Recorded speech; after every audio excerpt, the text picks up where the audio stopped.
Questions for Coach Shafer when you're ready? Can we make a statement first? It's a good day to be an Orange. Good to see everybody today. Had a good practice.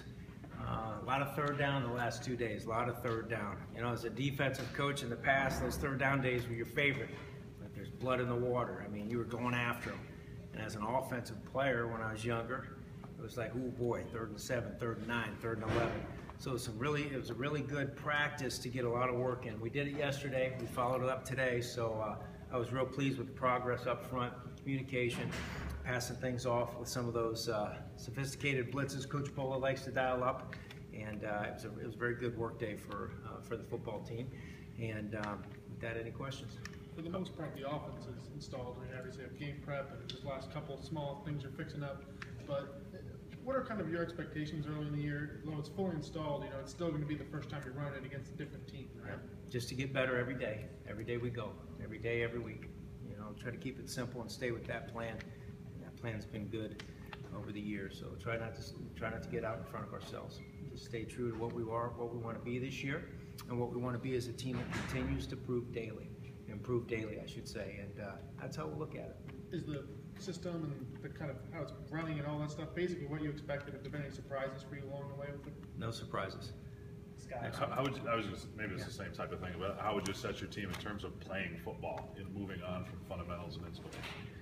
Well, you really never move on from fundamentals, right. But I think they're doing a good job. You know, we'll find out when we kick it off against Rhode Island, but I've been pleased with the progress and, you know, anxious to take one day at a time, but get there too, you know, as a coach. You can't wait to get to that game day too. But, you know, I think the whole thing is just going to be focusing and staying true to that message. And I know it's, you know, it's a little repetitive, but it's the truth. What's left before you transition into an actual game week with scouting and that type of thing? Well, really, we're going to get to Thursday and start hitting Rhode Island extremely hard. We've kind of peaked at some, you know, kicking game, Rhode Island emphasis type situations, but we have not, you know, thrown it at them yet, offense, defense. So when we get to Thursday, we'll start to do that. So over Thursday, Friday, Saturday, 3 good days of heavy Rhode Island work. We're working the exchange with personnel, you know, to scout teams and demo units. And then Sunday we'll go over to the Dome and have a mock-up game and try to hit every situation that's ever come up in college football, you know, including our pregame warm-up, going in the locker room, coming out. So we kind of have a true dress rehearsal on Sunday night.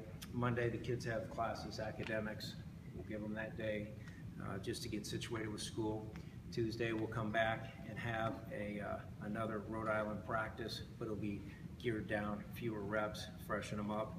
Wednesday we'll have really a Thursday type practice is what we call it on Wednesday because it's a Friday night kickoff, and that's when you're doing your final dress rehearsal. You know, any uniques, anything that would come up over the course of a game that maybe you haven't had a lot of reps at, and you throw it out there so the kids can say, okay, we went through this. But all in all, that'll be the plan moving forward. Hey Scott, it looks like the speed option may be a little bit more prevalent this year than in years past. Lester's in here last night saying he doesn't necessarily want Terrell running as much. Are you going to try to rein him in a little bit this year, or do you still see that as a strength? Well, we'll do everything we can to win every game in front of us. So, you know, all options are on the table. You saw Ron Thompson without a boot on today. Do you have an update on his injury status? He's doing better.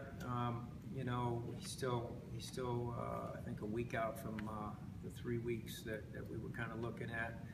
But he's doing well. Just need to be smart with it. It's one of those injuries where, you know, kid might be feeling better, but that tissue way down in there, you know, I just want to make sure it's healed up real well. So take it day by day and listen to the professionals. So being a week out, does it seem like they'll probably keep him out for Rhode Island? Ron Thompson's doing a good job with his rehab. I've been really pleased with his work ethic in the training room, and I'm looking forward to when the doctor says he's back. Scott, one of the things I think we questioned last year was some of the decisions on 4th down, 4th and short, and on the other side of the 50 punting. Have you looked at how you'll handle those at all and some of the studies at all in the offseason? Yes, we've looked at everything and anything you can imagine, and then we turned it over again and looked at the other side. And then when we thought we had it right, what we did is we looked at it again, and then we put it on the table and came back after break and looked at every freaking thing we could to make sure that we leave no stones unturned in all the decision making that's moving forward into this season. So I'm excited for it. Excited to field a football team with some new talent, some new young talent, and we've looked at everything, scrutinized everything, probably overdid it to some degree. Do you want to be more aggressive in those fourth down situations? I'm an aggressive person. I always want to be aggressive. You know what I mean? I love being aggressive. I love it. But there comes a point in time where you also have to be smart and know what type of cards you're playing. You know, it's like I tell my kids, you're born. It's kind of like playing in a card game. You're born. You got a deck of cards. You get the cards handed to you, and then you got to play those cards as smart as you can. And it's not real smart to be aggressive when those cards don't look the way they're supposed to. So we had to be smart at times last year, and you know, I can't wait to kick this thing off. We're getting closer. You know, talking to you guys makes me far too excited. So that's why we try to spread it out every couple of days. I need to sleep every once in a while. What would you say is the mentality of the guys regarding that? Are they ready to hit somebody else now that they're getting there. You know, they're getting there. We've tried not to ramp it up too far. We've tried to stay true to just getting better every day. And that's why I don't like to game plan implement and then re-game plan implement. You know, some of the places I've been, we've done that, and then the game plan has a tendency to get a little stale. And you don't want it to be a stale game plan for the kids. And what I mean by that is, you know, you go in and you have 5 days before you kick off, and they're excited about this new blitz that you're putting in. You know, the kids they're juiced.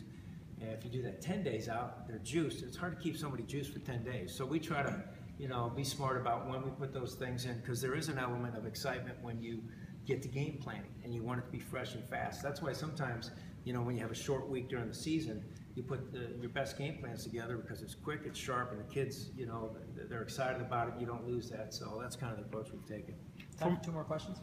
From the white non-contact jersey, basically, what's kind of his style? Who told you it's non-contact jersey? Oh, he's in We just put him in a white jersey. He really likes white. I said, hey, give him a white jersey today. He's been busting his tail. From an offensive perspective, as the season gets closer, what specifically about the offense, whether it be formation and sets, do you anticipate having a great effect out there on the field? Well, for us, those things we're going to unveil those Friday nights. You guys have to stay up late and diagnose what those things were. We don't want to give them a tactical advantage going into Rhode Island. So Scott, Cordy and Bennett. this is 3. It's okay. It's Nate. Go ahead. Well, Cordy and Bennett, is there anything going on there? No, Bennett. I took Bennett off the table today. He's been working through a little bit of a strain, lower body. He's fine.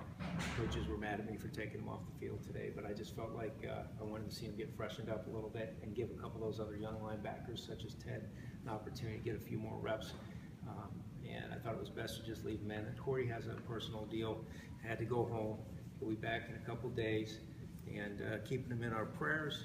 And can't wait to see the Giant back. That's his nickname, the Giant. So, everybody good? Yep. Thanks, Thank you.